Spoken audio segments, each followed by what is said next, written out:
The Academy Awards are this week, and man, there was a time in my life where I had seen every one of these things. And when I saw the nominations, I'm like, oh, I've seen that. I love that movie. Oh, I love that movie. Man, then you get a little bit on the older side. Life gets in the way. I haven't seen one of these movies that is nominated for anything this year. I don't think it has anything to do with an age thing. I don't know if it's just me, but I was looking at all the lists of the movies that are nominated for like the big awards, like Best Picture or Best Director. And I'm like, is it just me, or are movies getting more pretentious? Because I think a lot of the reasons I haven't seen a lot of these movies is they give off a pretentious vibe. And the only one I've seen is Wicked, because I like pretty colors. And that's the ones that LA loves. The Academy loves the pretentious ones, and they really love the ones that are focused on Hollywood and LA. Yeah, I was going to say, it's not that, I'm too busy to see a lot of them, but I don't want to. I also don't, if I had the free time, I don't want to watch those movies, because a lot of them I do enjoy, like a really good deep think piece of a movie, but they just seem like boring. Man, I know. Mo, when's the last time you went to a movie theater and watched a movie? Ooh, it's been a while. Over a year, and I don't even remember the last movie I went, but I did go about a year ago. But yeah, these lists, I've always felt like maybe I just have really bad taste in movies, because they never have a movie I've seen before. And I love I love going to a movie theater. I love the experience of it. You know, going on a date night, getting the smell of the popcorn, sitting in the seats that you definitely don't want to have a black light on ever. But I do love the experience of it. But nowadays, we're becoming so cocooned when it comes to Netflix and first time movies coming out on like Hulu or whatever. Like, it's like such a hassle to get into the car and go to the movie theater. And I always laugh at myself, because they'll put a movie out and be like, oh, it's $6.99, and I'll pay $40 to go to the movies. But I ain't paying that $6.99. Watch it in my house. All right, Rebecca, so school us here on what we're supposed to see. Yep, doesn't matter if you didn't see any Best Picture nominees, because I watched all 10 of them. Not because I wanted to, but because I had to, as a cinephile with my name on the line. So as quickly as I can, here is what I thought about all of them. Okay. All right, we start with the universally hated Emilia Perez. Why do people hate that movie so much? I was talking to my son last night who goes to SCAD, and he's the same as you as movies, and he absolutely hated this movie. It's because it was bad. Long story short, wasn't good. It was a very, very bad movie. We were talking about this yesterday, though. It's crazy that it's winning like all the awards. I think it won like 13 Golden Globes, and yet everybody I know that's seen it was like, that was trash. See, this is the difference between like the pretension of, the movie industry and the regular people. It's a musical, right? It is. It is a Spanish language musical crime film about a transgender cartel boss.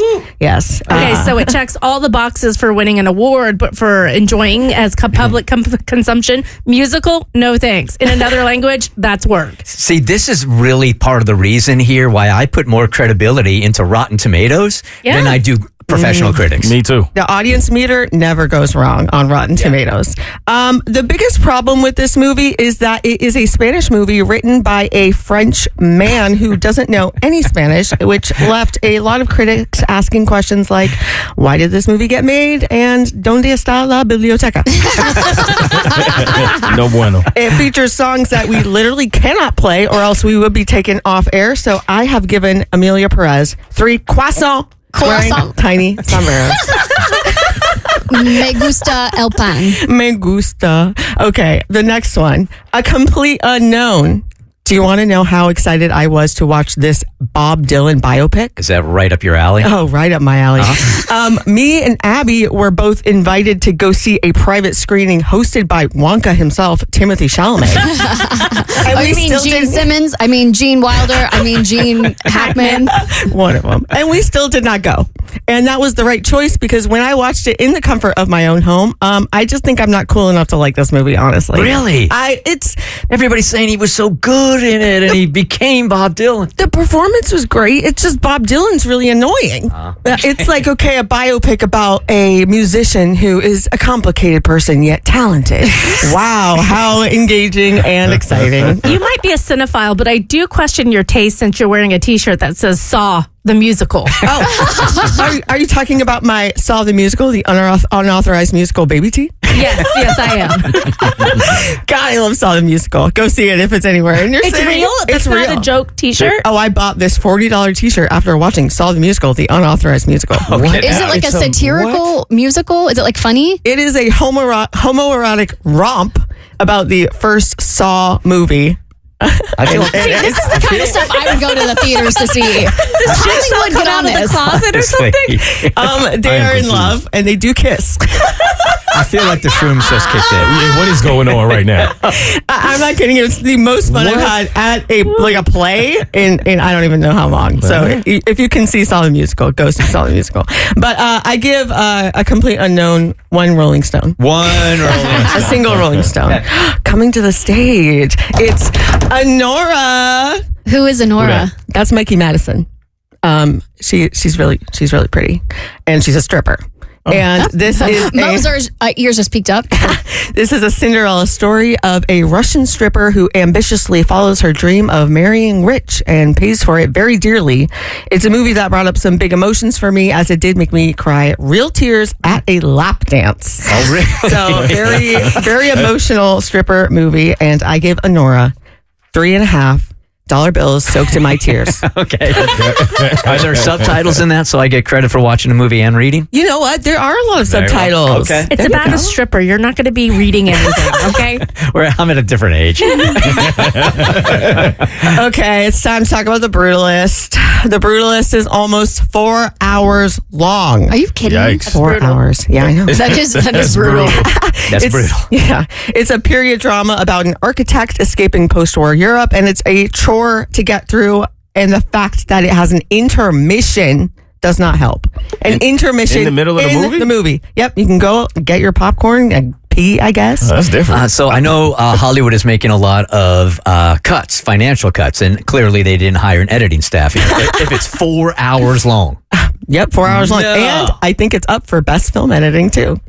But Taylor Swift's ex is in it. Yeah, so I will not be watching. Glad someone gave that man a job. He's going to need one. The Brutalist gets a single slab of concrete. And it's wearing a Okay. little yarmulke. It's Got really it. cute. Yeah. Okay. Are we mad at bathroom breaks in the middle of a movie?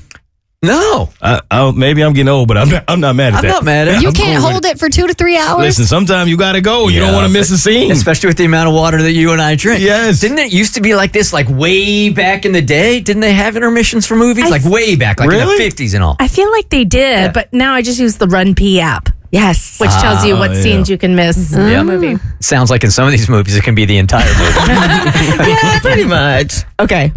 I have a confession to make. Forgive me, Father, for I have slain. I have been baptized in the holy waters of Conclave. Who knew the Catholic Church could serve like this?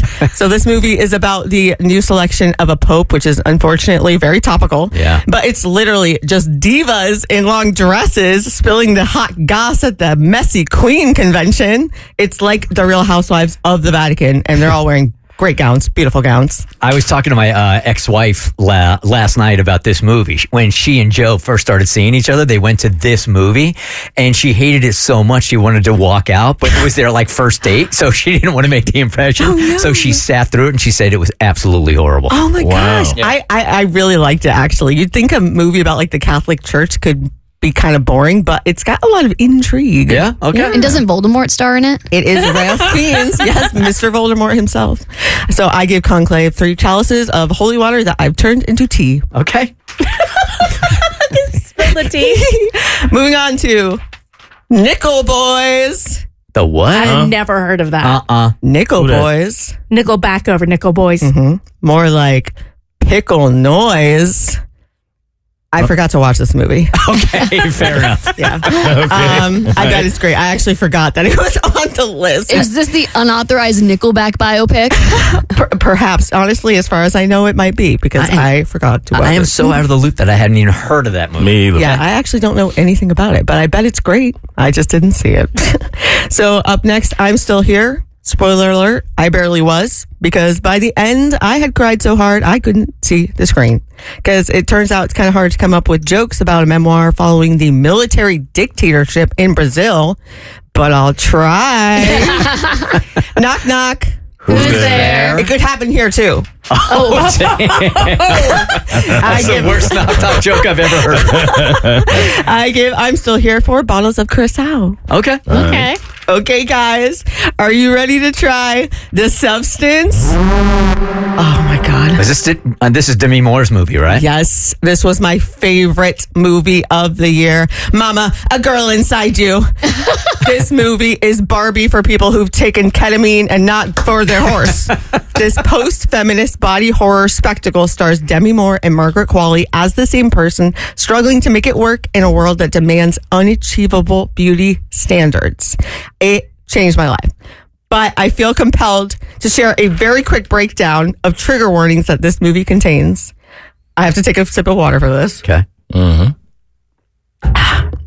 Do not see this movie if you are disturbed by needles, bugs, vomit, teeth damage, toe damage, finger damage, eye damage, dislocations, decapitations, amputations, breaking bones, flashing lights, and blood. What? Is this the one that the dude ran out of the movie vomiting? He did. Yes, he was gagging on the way out. Me and the only other guy in the theater as we watched this movie. Okay, so I'm not going to see it. I haven't seen it, but I think she should win the Academy Award, but not for this movie, but for St. Elmo's Fire. From way back in the day that she was never Oh, recognized. she's old one? Oh, yeah. Okay. Retroactively.